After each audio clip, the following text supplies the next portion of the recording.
दोस्तों, इस press conference में मेरी तरफ से आप सभी का स्वागत है। साउंड क्लियर है? और लंबे अरसे के बाद कश्मीर वैली के अपने प्रेस के मित्रों से मिल रहा हूं।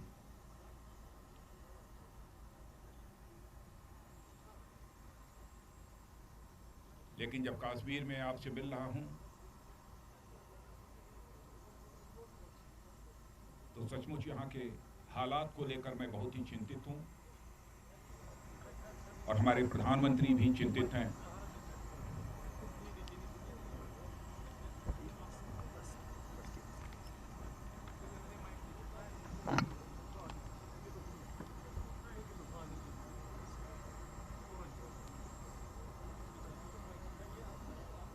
और अपने अफसोस का इजहार करने के साथ साथ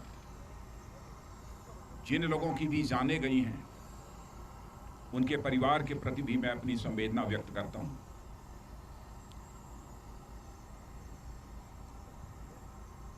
कल से मैं श्रीनगर में हूं और कल से लेकर आज तक मोर देन 30 डेलीगेशंस के साथ मैंने बातचीत की है। जम्मू कश्मीर के हालात की भी जानकारी ली है और यहाँ पर पीस और नॉर्मलसी को रिस्टोर करने के लिए भी मैंने लोगों से अपील की है।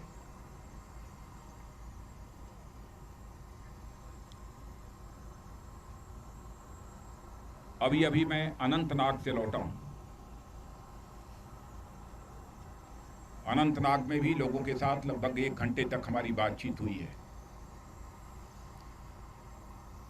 वहां के भी हालात का जायजा लिया है। उनसे भी हालात को बेहतर बनाने की हमने अपील की है।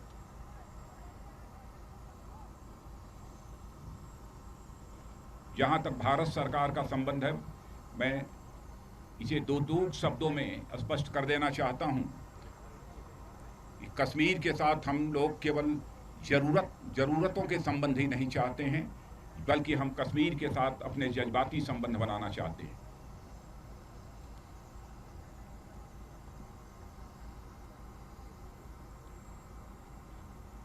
मैं जिन लोगों से मिला हूं उन लोगों से भी अपील की है और पूरी मैं कश्मीर के लोगों से अपील करना चाहता हूं कि कश्मीर के हालात को बेहतर बनाने के लिए जो भी उनके कंस्ट्रक्टिव सजेशंस हों वो अपने कंस्ट्रक्टिव सजेशन दें, हम उनका स्वागत करेंगे।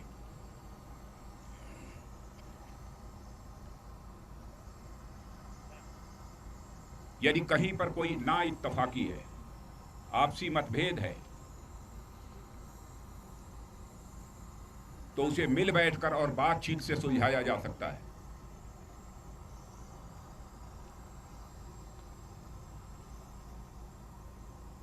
और हमारी यहाँ के मुख्यमंत्री महबूबा जी से भी बात हुई है। वह भी आज मिली थी, पूरी कैबिनेट भी थी, काफी देर तक उनसे भी बातचीत हुई है।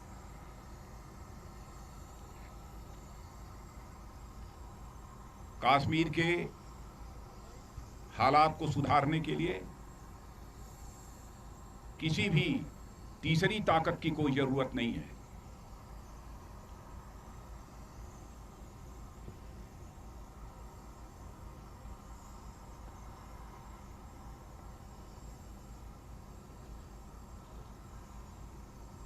और मैं यह भी कहना चाहता हूं, जहां तक आतंकवाद का सवाल है, आतंकवाद को किसी भी सूरत में भारत सरकार बर्दाश्त नहीं करेगी।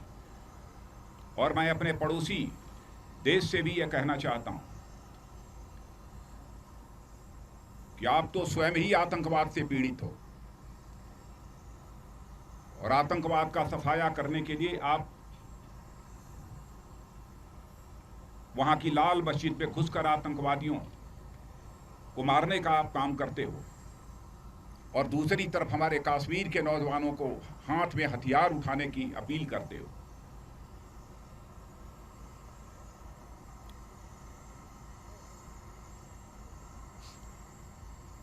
यह सिलसिला बंद होना चाहिए। और मैं यह मानता हूं कि कश्मीरियत की जमहूरियत में यदि स्थान रहेगा तो केवल और केवल इंसानियत का ही स्थान रहेगा।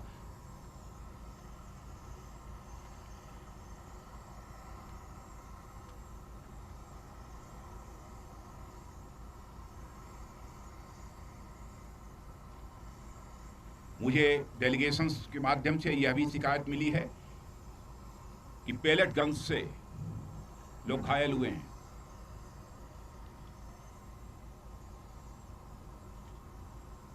यह भी जानकारी मिली है कि कुछ लोगों के आंखों में भी चोट लगी है। मैं ऐसे सभी घायलों के प्रति हमदर्दी व्यक्त करता हूं और मैं आपको याद दिलाना चाहता हूं कि पार्लियामेंट की अपनी स्पीच में मैंने कहा था कि नॉन लेथल वेपन्स के और दूसरे ऑप्शंस क्या हो सकते हैं, उस पर विचार करने के लिए मैं एक्सपर्ट कमेटी बनाऊंगा जो कि 2 महीने के अंदर अपनी रिपोर्ट देगी।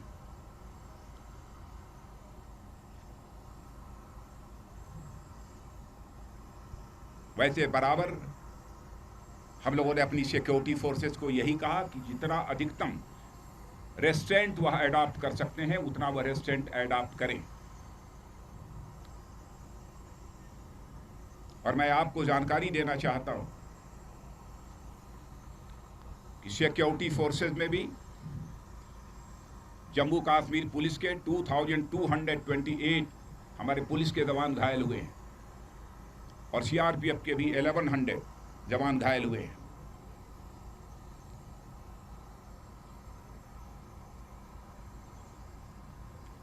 सिविलियंस हमारे 2259 घायल हुए हैं।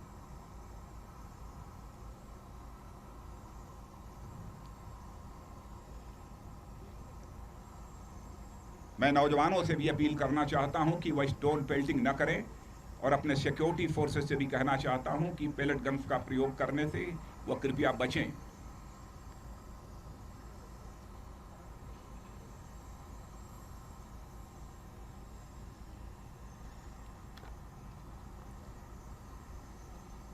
मैंने मुख्यमंत्री साहिबा को यह भी कहा है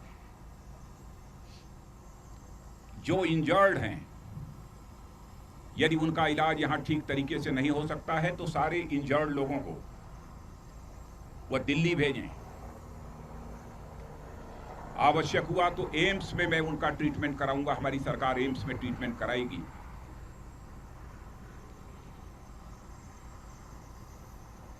यदि बड़ी संख्या हुई तो मुझे यदि प्लेन से उनको ले जाना हुआ तो हम उनको स्पेशल प्लेन से भी ले जाएंगे दिल्ली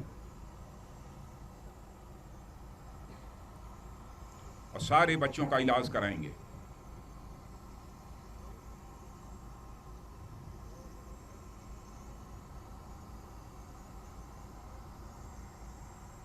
कश्मीर के नौजवानों को इंगेज करने के लिए भी, यानी कुछ नौजवानों का भी रिक्रूटमेंट हो सके, इसका प्रोसेस हमारे यहां पहले से ही चल रहा था। और यहां की मुख्यमंत्री जी स्वयं इसको लेकर चिंतित थे। कुछ हम लोगों ने फैसले भी किए थे और उन्होंने भी बताया है कि रिक्रूटमेंट का भी सिलसिला यहां पर प्रारंभ होगा। भारत सरकार पूरी तरह से मदद करेगी। हम लोगों ने भी कुछ डिसीजंस लिए हैं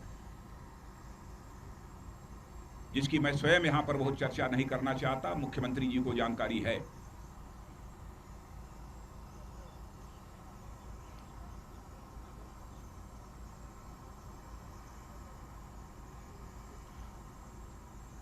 मैं फिर से इस बात को दोहराना चाहता हूं, यदि कहीं पर कोई ना इत्तफाकी है, कोई मतभेद है, तो बातचीत के जरिए ही सुलझाया जाना चाहिए।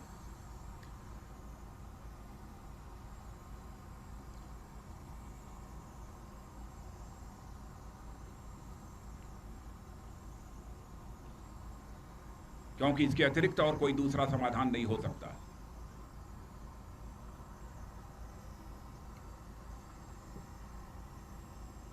पूरे हिंदुस्तान के लोगों की ख्वाहिश है कि कश्मीर फिर से फिरदौस बनना चाहिए।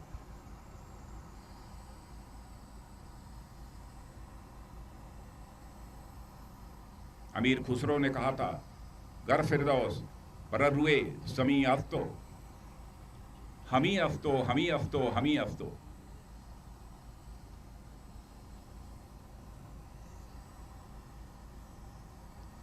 इसे मैं मानता हूं कि 2, 4, 10 दिन में, 15, 20 दिन में, महीने में सब समस्याओं का समाधान नहीं हो सकता, कुछ समय लगेगा।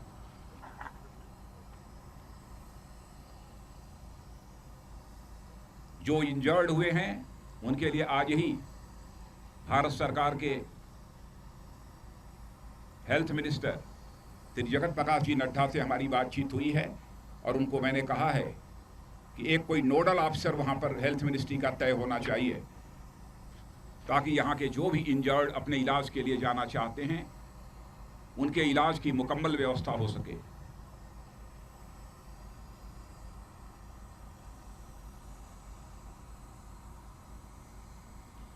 छह लोगों को, जहां तक अभी जानकारी मुझे दी गई है, 6 लोगों का एम्स में इलाज चल रहा है।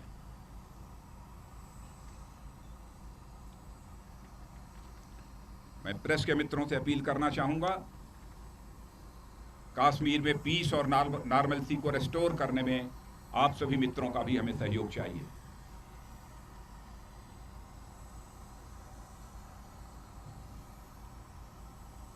प्रधानमंत्री जी ने कल भी रात्रि में मुझसे बातचीत की थी और यहां के हालात पर उन्होंने चर्चा की थी। प्रधानमंत्री जी भी चाहते हैं कि यहां के हालात बेहतर हों।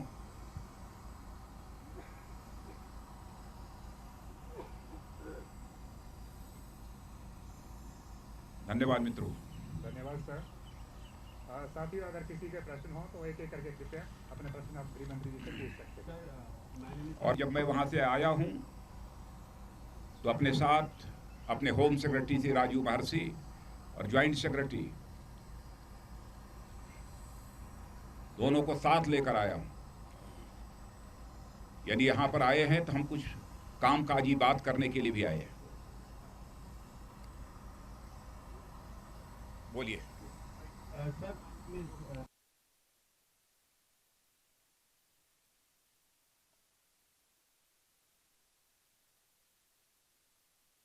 leaders, and do you think separatist leaders can play a role in ending the current cycle of unrest in Kashmir?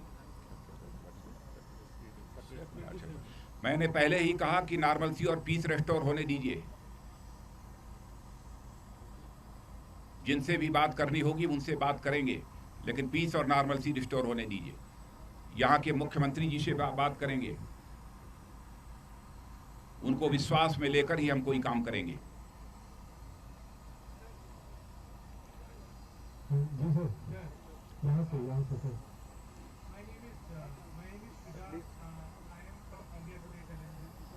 मेरा सवाल आपसे ये है कि पिछली बार जब 2010 में अनरेस्ट हुआ था तो इंटरलोक्यूटर्स की टीम आई थी यहाँ पे and they had formed a report.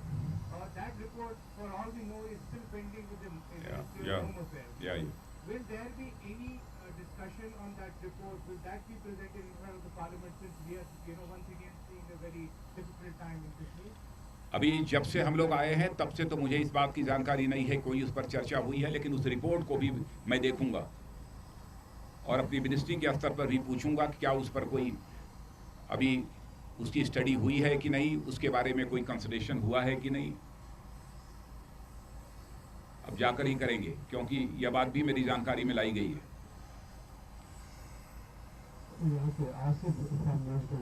Ji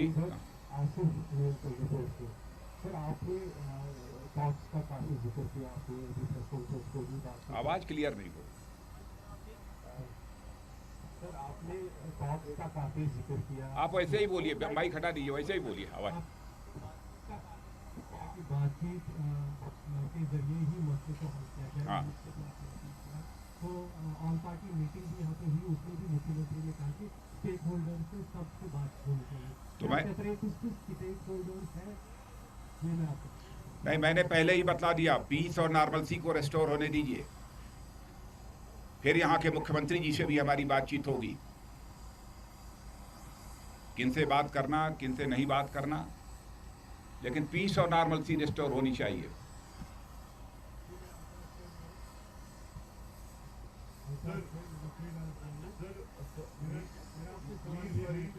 I represent Times Now, sir. My question to you is that over the last 10 years, we have seen that such incidents have happened in 2008, it happened 10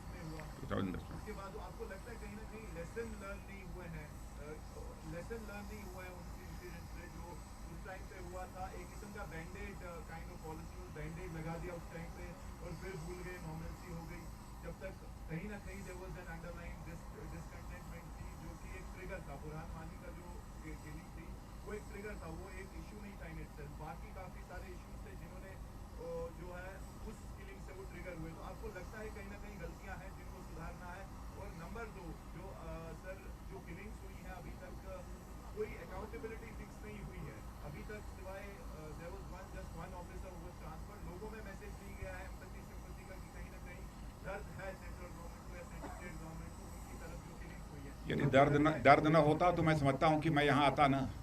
accountability fix होगी कहीं की, ये excessive use of force की, और क्या all party delegation भी आप सोच रहे हैं यहाँ आने का कश्मीर? अब जो कुछ भी है स्टेट गवर्नमेंट से बातचीत करके ही, जो क्या करना कैसे करना सब स्टेट गवर्नमेंट से बातचीत करके ही करेंगे। साहब आपने कहा कि इससे आपके इसमें कोई गुंजाइश नहीं है, तो क्या आप एक तरह से रूल आउट करते हैं कि पाकिस्तान को किसी भी अवसर पे इस प्रक्रिया में इन्वॉल्व किया जाएगा कि इस रीजन में पीस आया जाए?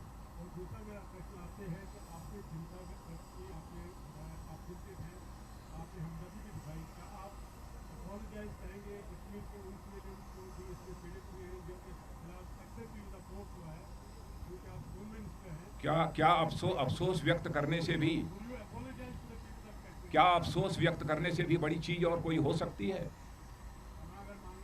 मैं इतना कहना चाहूँगा कि हमारे पास शब्दों का अकाल नहीं है। मैं समझता हूँ इससे बड़ी चीज़ और कोई चीज़ नहीं हो सकती है।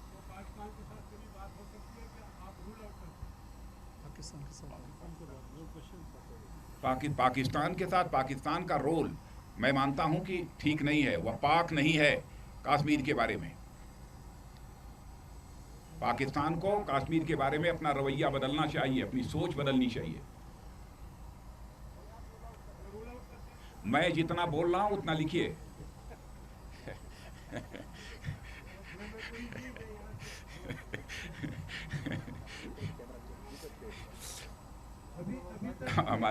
हमारे प्रेस के मित्रों को कुछ वर्ड्स की जो तलाश रहती है, बिना उसके काम नहीं पूरा होता।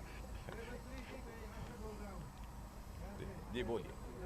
अभी तक ये कहा जा रहा था कि बीजेपी की जो कश्मीर पॉलिसी है वो वाजपेयी जी की डॉक्ट्रिन पर मुनहसर है। वाईफाई की वाजपेयी अच्छा, वाजपेयी जी की पॉलिसी पे। तो जब आप पाकिस्तान के बारे में जो बातें कर रहे हैं, तो क्या हम ये समझ लें कि वाजपेयी जी की पॉलिसी अब काम नहीं कर रही है? नहीं, वाजपेयी जी तो हम लोगों के आदर्श हैं, हम लोगों के प्रेरणा के स्रोत हैं, आज भी हैं। अब आप आगे आगे देखते जाइए, यहाँ की सिचुएशन को नॉर्मलाइज करने के लिए, पीस रेस्टोर करने के लिए जो भी आवश्यक होगा वो हम स्टेप्स लेंगे। गृहमंत्री जी, मेरे 2 सवाल हैं छोटे से, यहाँ से आपकी दाहिनी जानिब जी। एक तो ये है कि जब 24 जून को वो हमला हुआ था हाईवे पे, सीआरपीएफ के जो 8 जवान उसमें मारे गए थे, उसके बाद जो आपने बयान दिया दिल्ली में, आपने कहा कि मैंने फ्री हैंड दे रखा है सिक्योरिटी फोर्सेस को कि जिस तरह से भी चाहे कि वो हालात से निपटे। क्या वो मैसेज मिसकम्युनिकेट हुआ है, क्योंकि इतने ज्यादा सिविलियन जख्मी हुए हैं, इतनी जारहाना तरीके से हमला हुआ है? दूसरा प्रश्न साथ ही सुन लीजिए। पी चिदम्बरम ने जो आपके प्रेडिसेसर रहे हैं, उन्होंने अखबार में 8 पॉइंट्स का एक एजेंडा दिया है, जो टाइम बाउंड एक आइडिया है कि आप 30 दिन के अंदर वो कर सकते हैं। क्या आप उसको कंसिडर कर रहे हैं? देखिए, सबसे पहली बात तो सीआरपीएफ के जवानों की, कि सीआरपीएफ के जवानों की जो यहाँ पर किलिंग हुई थी पंपोर में, उस पर मैंने अफसोस जाहिर किया था, और इसके अतिरिक्त मैंने और कोई स्टेटमेंट नहीं दिया था। स्टेटमेंट हमारा कभी पहले था तो वह बॉर्डर की सिक्योरिटी को लेकर था। जब हमारे 5 लोग मारे गए थे, पाकिस्तान की तरफ से गोली चली थी, उस समय का एक स्टेटमेंट था। उस स्टेटमेंट को इसके साथ जोड़िए मत। और जहाँ तक चिदम्बरम साहब का सवाल है, अब चिदम्बरम साहब ने, वो भी यहाँ के होम मिनिस्टर रह चुके हैं, मैं कुछ नहीं कहना चाहता हूँ, लेकिन जो उन्होंने सुझाव दिए हैं मैं देखूँगा, उनके जो सुझाव हैं जो अमल करने लायक होंगे उन पर अमल करेंगे। मैंने कहा ना कि यहाँ पर पीस और नॉर्मलसी को रिस्टोर करने के लिए जो भी आवश्यक हमको स्टेप्स उठाने पड़ेंगे, हम उठाएंगे। मैं मैं गौहर गिलानी हूँ, इंडिपेंडेंट जर्नलिस्ट हूँ। मेरा सवाल आपसे ये है कि जब पीडीपी और बीजेपी का कोलिशन हुआ जी। तो एक एजेंडा ऑफ अलायंस एक डॉक्यूमेंट बना जिसको पीडीपी भी कहती है कि एक सीक्रेट डॉक्यूमेंट। और उस अलायंस डॉक्यूमेंट में आपने साफ तौर पे ये कहा है कि पाकिस्तान के साथ रिकन्सिलिएशन और हुर्रियत के साथ टॉक्स। तो क्या आप जो भी आप जिन शब्दों का आप प्रयोग कर रहे हैं तो ये मान लिया जाए कि आप एजेंडा ऑफ अलायंस से हट रहे मैंने हैं? शब्दों का प्रयोग किया। मैंने कहा ना कि अपने को सुधारे, भारत के आंतरिक मामलों में हस्तक्षेप न करे, यही मैंने कहा है ना, और तो कोई गुस्ताखी की नहीं है। 2 more questions, please.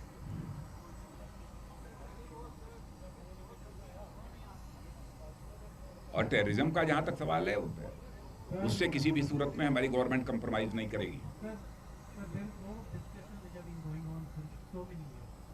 आपसा हटाने के लिए is there a proposal to government of India that it would be repealed in future? I know the situation is very bad as of now, but in next 3-4 months, the situation कहाँ पर क्या करना, कैसे करना, कब करना, इन सब सारी चीज़ों के बारे में जो देश की स्टेट गवर्नमेंट्स हैं, केवल यहीं की नहीं, सारे देश की स्टेट गवर्नमेंट्स हैं, उनसे बातचीत करके ही और बहुत विचार कर ही कोई निर्णय होता है। जल्दी वो प्रारंभ होने जा रही है, ये मैंने अभी बात किया है, इसके संबंध में जल्दी होना चाहिए।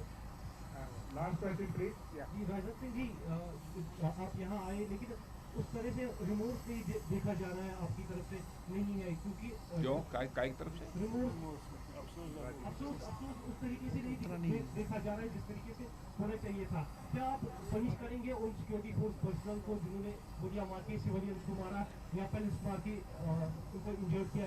देखिए, जो कुछ भी हुआ है बहुत ही अफसोसजनक है। मैं पहले ही मैंने कहा, और इस सच्चाई को भी नहीं भूलना चाहिए कि जिस समय सैलाब था कश्मीर में, इन्हीं सिक्योरिटी फोर्स के जवानों ने अपनी ज़िंदगी हथेली पर लेकर लोगों की ज़िंदगी भी बचाई है। इसलिए सबको मिलजुल कर आगे चलने की ज़रूरत है, और मैं जवानों से कहना चाहता हूं कि वो भी पूरी तरह से मदद करें यहाँ की सिचुएशन को नॉर्मलाइज करने में। और मैंने अपने सिक्योरिटी फोर्सेस के भी ऑफिसर्स को भी यही कहा है कि पूरी तरह से रेस्ट्रेंट बरतें। लेकिन आपने देखा है कि कितने इंजर्ड हुए हैं, सिविलियंस भी इंजर्ड हुए हैं, सिक्योरिटी फोर्स के भी जवान इंजर्ड हुए हैं। Thank you very much. Friends, thank you very much. Please join for a cup of tea.